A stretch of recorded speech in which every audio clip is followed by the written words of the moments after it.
YouTube, it's your boy Flex Money back on the video. Today we got Mafia killed his family in front of him, aware he is the Punisher. This is part 2. My fault. I should have been got the part 2 done. Part 2 of this. Part 1 was crazy. Go check out part 1 if you haven't. If you're watching this, everything you need to know about me is in the link down below.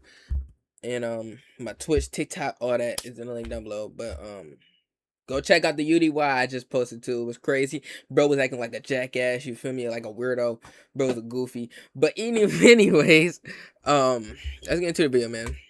Before he died, Frank is determined to find Rollins. Most important thing is that Bennett has to be where you say he is. 100%. Sooner we find him, sooner I get to put the guy down. I want to make sure you mean Agent Orange and not Colonel Bennett. Maybe this time I wait in the van, right? And send you in, seeing as how you know the plan so well. Russo visits Dinah's office, where she asks him for information on Frank, but he says he has nothing. However, we know he is secretly planning to double-cross Frank with Rollins. Russo tries to flirt with Dinah, but Sam enters, angry that she told Russo Frank is alive. Dinah has a realization that her office might be bugged and tells Sam. Rollins and Russo are at a fancy house, talking about how to deal with Frank. Rollins thinks Russo should have eliminated Frank when they met at the pier, but Russo reminds him of the time Frank attacked Rollins and gave him a serious eye injury. They argue and throw vague threats at each other. Bennett is having dinner with a woman His eye. Boom. and talking about how tough he is. And Perner was on that time, and let's see what happened in his the rest of the way. We'll fall back in it. Look at the mess you've made.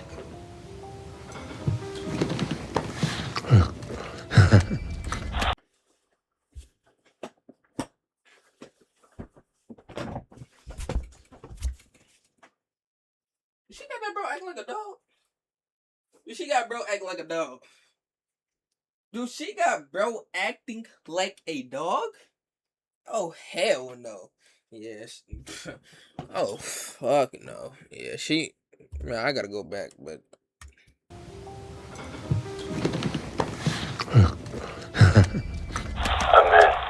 Copy that loud and clear.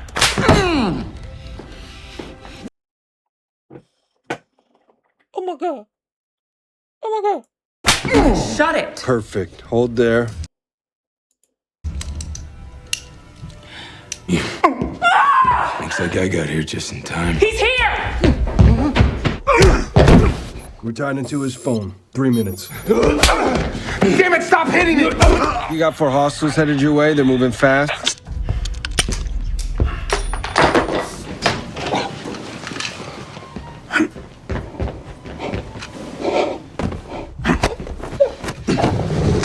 He doing that shit slow. Yeah. Almost done, Frank. We're close.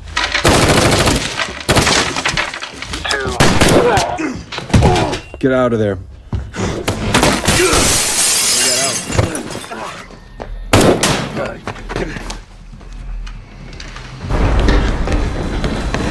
the hell is that? Hands up! Don't come any closer! Easy, kid. Kid, I am not your enemy here. I'm gonna go that way. You do what you gotta do. I said stop! Easy! No! Easy! Drive. Then we see Lewis is shopping for supplies and making a homemade pressure cooker bomb at home. Bennett talks to Rollins and Russo at the safe house, complaining about Frank. Rollins wants to know what Bennett told Frank and decides to help him start a new life with a new identity. Bennett agrees and leaves his phone with Russo. Meanwhile, Frank and Micro are on the move in the van. Micro talks about hoping to see his family again. Dinah and Sam discover a bug in her office and talk about their dating lives, with Sam saying Dinah sounds like Frank. She disagrees, saying she is about the law while Frank thinks he is above it. Meanwhile, Frank and Micro track Bennett's phone to a CIA safe house. What the hell kind of place is this? Relax. You all better come up with the goods fast, or I'm gonna die from looking at this wallpaper.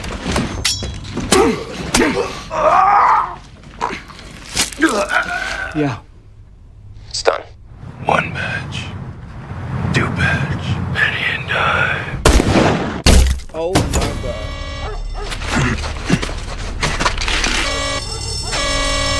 Micro is analyzing an image of Rollins from Frank's shit, that's scope your and bullet crew. confirms it is him. Realizing Orange is at the top of the CIA chain, Micro worries because Orange has all the resources, but Frank is not concerned, pointing out that there is no sign anyone's after them. Suddenly, the cameras at Micro's family house go down, and Micro panics, asking Frank to check on them. CIA and the FBI, they're not coming after us. You're scared, David, and I get that, but think about how this Rollins prick feels. Let me get you something.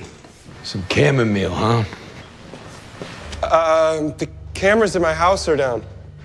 What's that? Hey, David, You need to check on my family right now! All right. Hey. Jesus. I didn't mean to scare you. That's for you. What do I do with these? Trash cans are over there. She invites him for a drink, and they have a flirtatious conversation while Micro is away. Sarah has unplugged her internet and cameras to escape everything. She talks about what is missing in her life and says she wants to move on and be happy. She then kisses Frank, but he gently pushes her away and she apologizes. Frank takes some food and leaves. Back at Dinah's office, she tells Sam that she has a lead on Frank, claiming he is trying to buy ammunition. This is a lie, as she is actually trying to mislead whoever is listening to her bugged office. Russo and Rollins meet to discuss how they need to eliminate Frank. Rollins wants to get involved in Dinah's operation, and Russo says he will need help from others. Russo reassures Rollins that Dinah is just a tool to use, and that he is not worried about anyone standing in his way. Meanwhile, Micro thinks of giving evidence to Dinah to arrest Rollins, but Frank says Rollins must die. I miss sex. Yeah, it's good to know, buddy. I'm hung like a moose. You must be proud. Oh, for Christ's sake. Get the hell out of here. What's the matter with you? Kiss my wife, don't forget. Stop, enough. Hey, It's not what happened. Be right back. Yeah, Madani. I mean, Madani was. I have the video. Lock and key, we give that to Madani. She arrests Rollins. Rollins dies, remember? Your family's dead. Just keep on going. You're a psychopath. You have nothing but a warrant. Calm down, bro. That's how I do. I'm calling her. Put the goddamn phone down.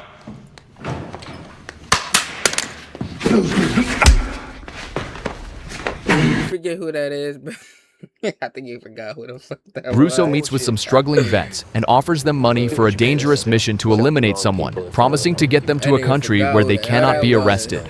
Frank wakes up Micro and gives him food. Micro regrets his actions from the night before and asks Frank to forget everything except Dinah. Frank refuses. When Sarah calls, Frank talks about his commitment to Maria and says he does not want to be with anyone else. He listens to Sarah's message, where she says her son Zach is going to hurt someone. Frank visits Sarah's house, and she gives him a hunting knife she found in his backpack. He asks about her son Zach. Zach explains he wanted the knife because he was scared. Dinah's operation to catch Russo is underway as he and his team enter an abandoned warehouse. Russo quickly realizes it is a trap, and a fierce gunfight breaks out between Russo's team and Homeland Security. Homeland Security, drop your weapons! Guns blazing. Drop your weapons and get down on the ground! Who the hell are these guys? Wait.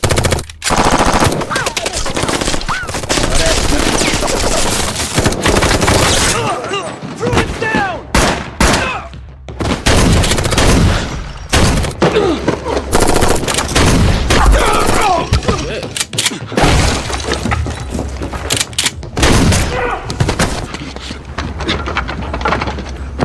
Drop it! I said drop it! Hands behind your head!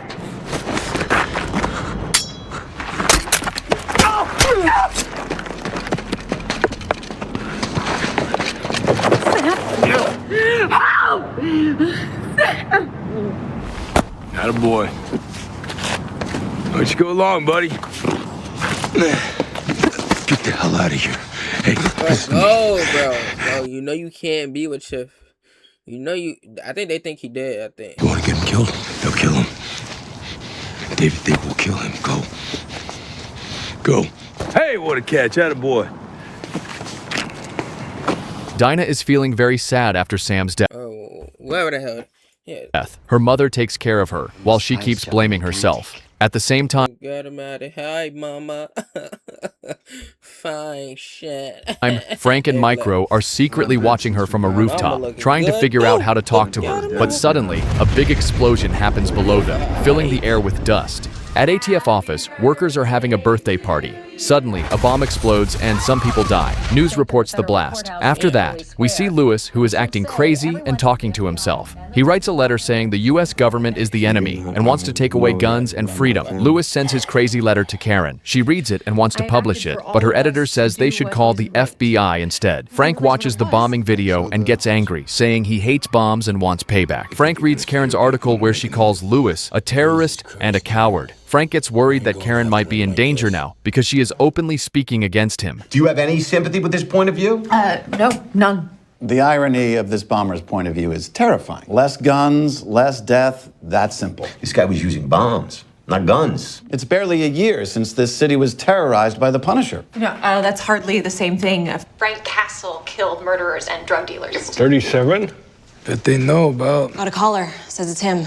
The bomber. Why did you say those things about me, Karen? Been taking our guns so we can't do anything about it? But awful things happen to people every day and they don't murder people because of it. The war is just beginning and you are all on the wrong side of it. Sic semper tyrannis. Curtis scooped that kid. He said that. He said sic semper tyrannis. Lewis, and he drives a kid. Could you find him on there? Listen, Frank, are you sure that this is the same guy? I'm goddamn sure. Just. What's the deal with you two? The deal is that nobody goes after her, okay? Not on my watch. So you want to go after this guy? Goddamn right. Something happens to her. Okay. Curtis calls Lewis after hearing him on the radio. He is worried and wants to find him. Curtis goes to O'Connor's place. When he gets there, he smells something bad through the mail slot and kicks the door open. He finds O'Connor's dead body wrapped in a shower curtain, and nearby, there are bomb-making materials. Lewis shows up. They fight, and Curtis almost wins. Shit, Curtis. I needed to come check on you. It's not too late to do the right thing. I am doing the right thing. I can't leave here without you, buddy. Can't leave here.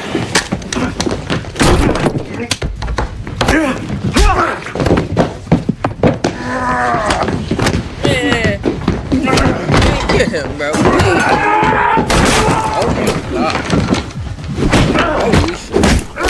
No, not him. Micro finds Lewis's location and tells Frank. Frank grabs a gun and heads out, even though Micro urges him to call the FBI instead. Frank calls Karen to warn her about Lewis. Meanwhile, Senator Ori is at a hotel raising money for victims of Lewis's bombing. He meets Russo, who has been recommended for security. Ori talks about the bomber and says he is against guns, but Russo is not interested in Ori's politics. Frank arrives at O'Connor's house, breaks down the door, and finds Curtis tied up. He tries to free Curtis, but does not know how to disarm the bomb. Curtis's phone rings, and it is Lewis, who is watching from a distance with his gun. Lewis tells Frank that they are doing the same thing by taking justice into their own hands, but Frank disagrees, saying he is not like Lewis. He fought his enemies face to face, while Lewis does not. Frank and Curtis try to figure out how to disarm the bomb. Lewis calls Frank again, saying he has called the cops, but insists they should work together. Frank tries to make a deal to save Curtis. Hear that? They're coming. Not as long as Hash like Karen Page think they can write or say whatever it is they want. No, I'm gonna walk in there and I'm gonna cut one of those wires. Now, what are you gonna do? You gonna kill me, kid? You wanna kill me? You wanna kill Curtis? Try the white wire. Come on, shoot me.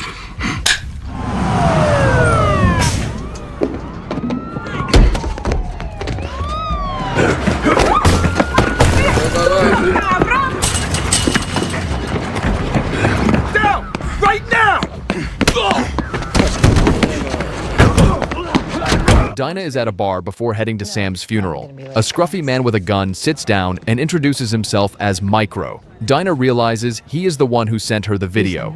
Micro wants to work with her and offers her the names of everyone involved in Kandahar, including Rollins. This makes Dinah's day. Things get even crazier when the news reports that Frank is alive. Frank watches the news and realizes the game is up. Shortly after, Lewis breaks into a man's apartment, eliminates him, and takes his clothes. Russo is in a hotel room, talking to Brett Mahoney about Lewis. Brett criticizes Russo's security, but he points out that Senator Ori is alive, though 4 of his men were eliminated protecting him. The scene shifts to 6 hours earlier, where Russo is talking to Senator Ori about protecting him. The scene shifts to 6 hours earlier, where Russo is talking to Senator Ori about security for his fundraising event. Russo gets a call from Frank. He warns Russo that Lewis is targeting Ori and will not let him speak. He tells Russo to get Ori out secretly and that he will handle Lewis. Karen is getting off the elevator, where Russo introduces himself. Then, we flash back to what happened earlier in the hotel room. They're about taking all guns away from certain people, Karen. Holy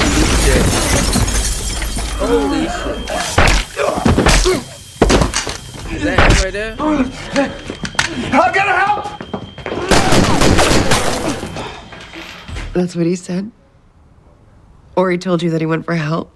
Karen is being interrogated. She defends Frank, saying he was not a terrorist and was there to protect her and stop Lewis. She argues that Frank would not shoot a senator over a political opinion. Meanwhile, Lewis, disguised as an anvil guard, sneaks past Dinah in the lobby and Russo on the stairs. He eliminates another guard, heads to Ori's floor, and gets ready to attack. Ori and Karen are debating, while Lewis prepares his bomb and gas mask to go after Ori.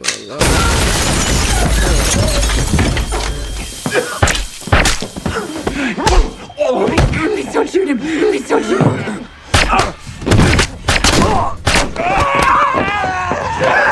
I got a bomb! I got a bomb! Just let her go. Stay back. You want her dead? Drop your weapons! Put your guns down! God damn, brother. Your first day back and you're on the scene of a terrorist attack? You're telling me there's no What threat type there? of bulletproof I vest think he you're got having on? trouble with a narrative, Sergeant. Why don't we start with exactly what you were doing? We then flash back to Dinah arriving at her office, where Raffi returns her badge and Dinah admits she knew Frank was alive. She tells Raffi about her plan to draw out the bad guys, including Rollins being the one in charge. Dinah is in the hotel lobby when she runs into Russo. She wants to talk to him about the men who eliminated her team, who she believes worked for Russo. He denies it, claiming they have not worked for him in a long time. As alarms go off, Russo rushes off, but Dinah is determined and heads up the staircase where she meets Frank. She tells him to drop his weapon, but he refuses. Castle, drop the weapon! It's not gonna happen.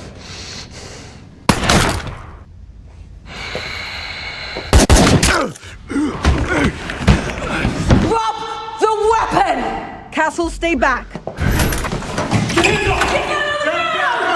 This nigga can't die? I know. What the fuck?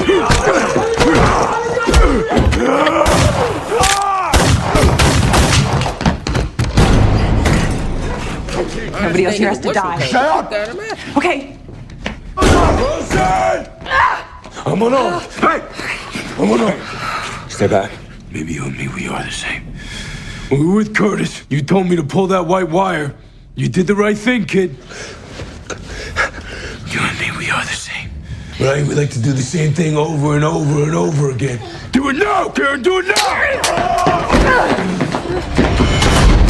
And then when they come out, they cut up. Frank, we gotta go. We gotta go now. Karen, get out of here. Go like a soldier.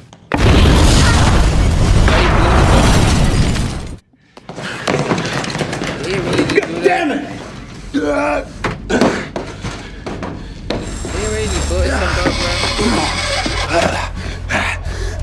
On the news, Billy calls Frank a monster, trying to make himself look good. Dinah watches the same news in her office. She is very angry because she knows Russo eliminated her partner and is now lying to the public. She throws her coffee mug at the TV in frustration. Frank comes back to the hideout. He looks very angry. He goes to the bathroom to fix his injuries. Micro comes in to help him, but Frank feels betrayed because Micro went to Dinah. He tells Micro that things have now changed. Micro's family is watching the news and finds out that their friend Pete is really a Frank Castle. They are shocked and confused. Russo meets with Dinah. She shows him crime scene photos and says he is a murderer. I'm going to share several crime scene photos with you. Why am I here, Dina? Because you're a murderer.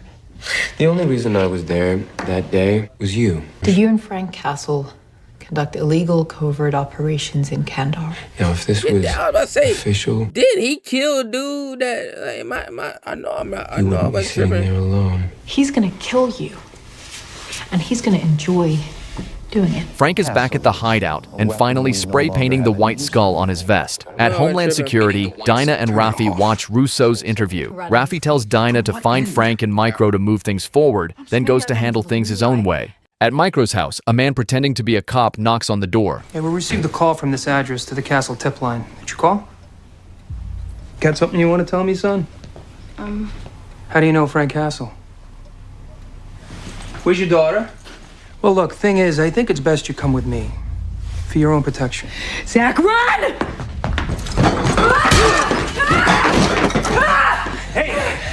They seen me. Get away from my family or I swear to God I'll use this! Drop it! I'm out of here. David, stop. Hey, stop! Where's Leo? They didn't take her. Gotta go. Could she have a phone? Micro's daughter, Leo, is walking alone in the park when her phone rings. Frank tells her to throw away the phone and SIM card after the call. He gives her a safe place to go and says he will meet her there. After the call, Frank tells Micro that he has to go get his daughter. Frank also tells him that if he does not return by midnight, Micro should go to Dinah. Micro asks what Frank is going to do. Frank says he will wait for the bad guys, make them talk, find out where Sarah is, and then eliminate them all. Sarah and Zach are tied up in a warehouse, scared and shouting. Rollins and Russo are watching them. Rollins tells Russo to go eliminate Frank and Micro at their hideout, which they found by tracking Sarah's phone. Russo does not want to go alone and dares Rollins to come with him. Rollins refuses. The two do not trust each other, and it seems like one of them might betray the other soon. Frank is finally getting ready for war. He loads his guns, sharpens his knives, sets traps, and puts on the skull vest. Inside the warehouse, bad guys are walking around, trying to find Frank. You better go crazy.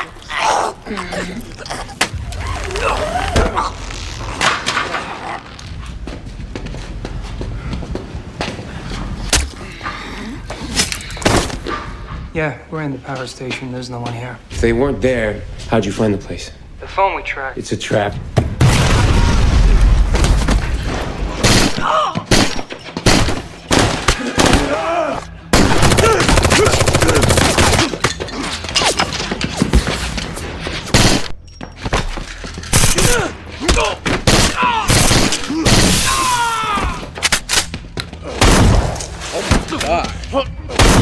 Silly boy, face shot to the head. Good God Almighty, child.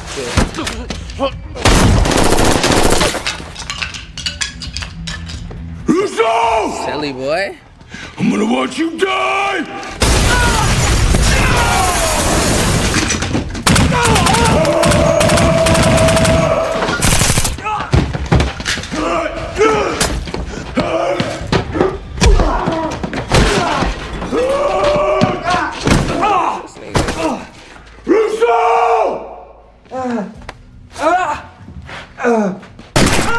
Where'd they take him? I don't know anything. Fair enough. Someday, sometime, this is gonna come down to you and me. I'll catch up to you eventually. Frank says that everything is on the computers, and if Micro's family gets hurt, all the files will go public. Russo offers to trade Sarah and Zach for Frank and Micro. Frank agrees. Micro meets his daughter Leo. They sit in the van, talking. Suddenly, Dinah knocks on the window. Micro asks why she is there. Frank steps out of the shadows and says he called her. He talks to Leo, says she is brave, and tells her his real name is Frank Castle. He's a lot scarier than Pete. Yes, sweetheart. I guess he is.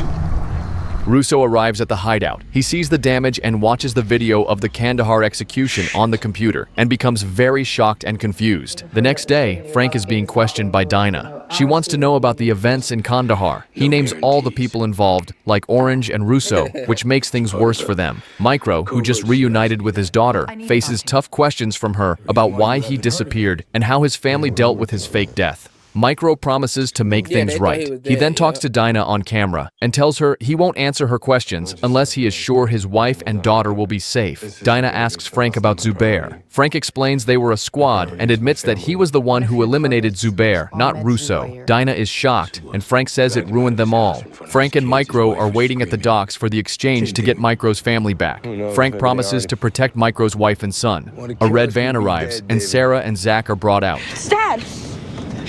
Dad! So it's real simple. You and leave him and get in the van, start walking. Sounds good. Easy. You keep it together, David. Keep walking. Get up! In the van!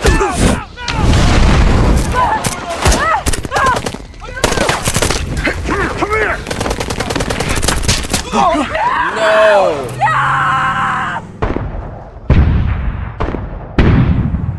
Welcome back. Nice place you got here. Russo tries to get information Is from... he good? Damn, bro. Now he actually, there might be no fake death now. Frank, but Frank refuses to cooperate. Russo tells him he has no choice but to die, and that Micro is dead, eliminated by Homeland. Frank confronts Russo about his involvement in the deaths of his family. Russo admits he knew about it, but denies being the one who pulled the trigger. Frank, full of anger and pain, threatens to eliminate Russo. Meanwhile, Micro is revealed to be alive and emerges from a body bag. He reunites with his family, who are overjoyed, but still shocked by his fake death. Back at the hideout, Russo demands the passwords from Frank, but Frank refuses. Rollins then enters, threatening— What the fuck, these motherfuckers bulletproof, nigga? God almighty, dog.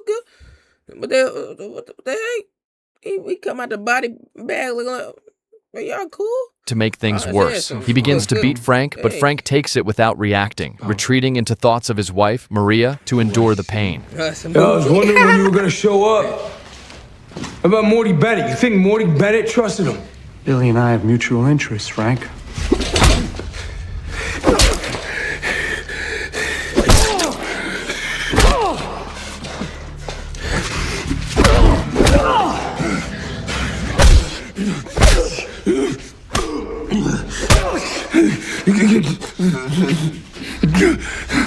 Micro breaks protocol and hacks into Dinah's computer to show her a live feed of Frank being tortured. He begs Dinah to save him. Give it up and I'll make it clean and fast. Go out like a soldier. It's gonna be you. I promise. It's a retinal scan up there, keystroke. My eye, my right hand. That's it.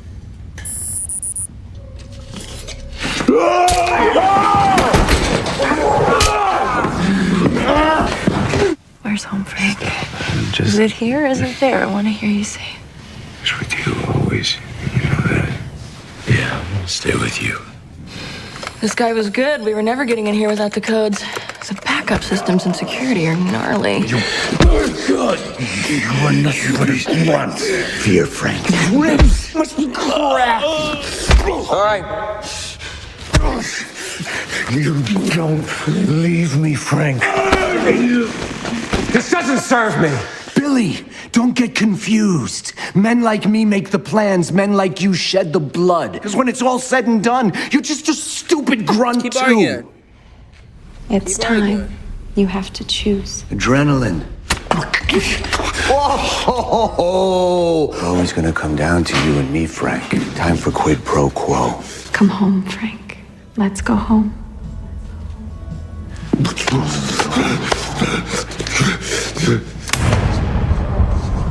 I am home.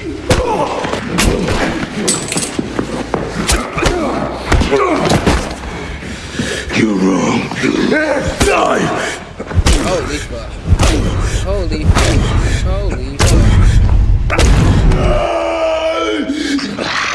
You don't have a kid again. Damn, Frankie.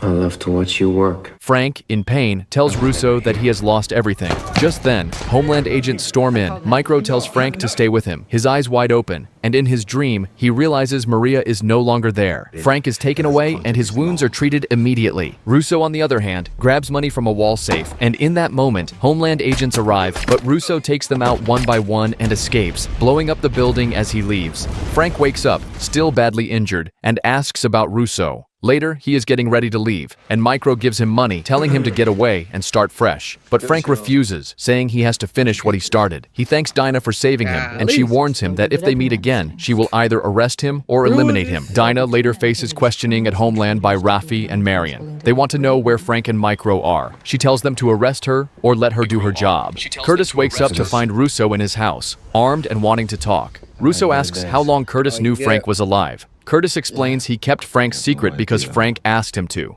They talk about how both Frank and Russo have made bad choices, but Curtis says Frank would never betray a brother. Suddenly, sniper fire comes through the window.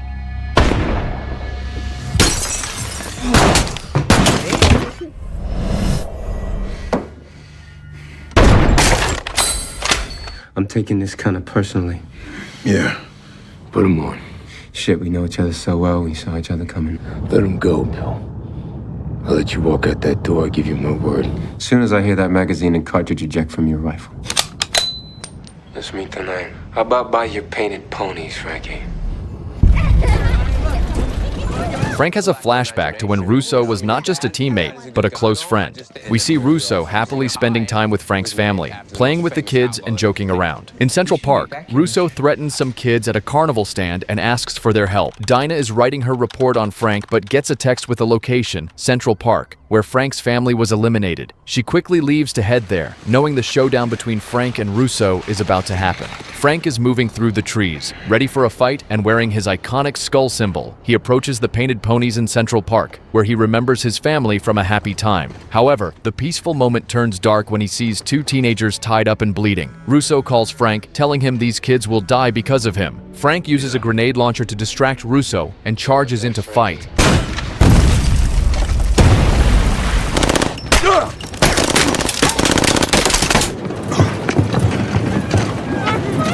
Guys, I got Frank. We need this.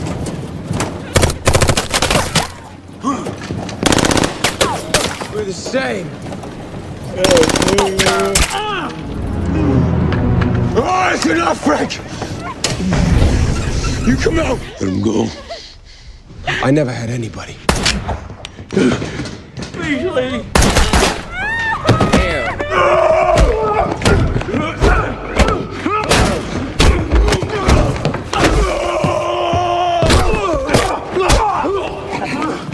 They getting it. Come on.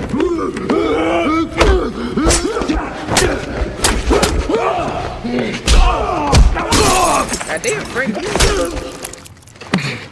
There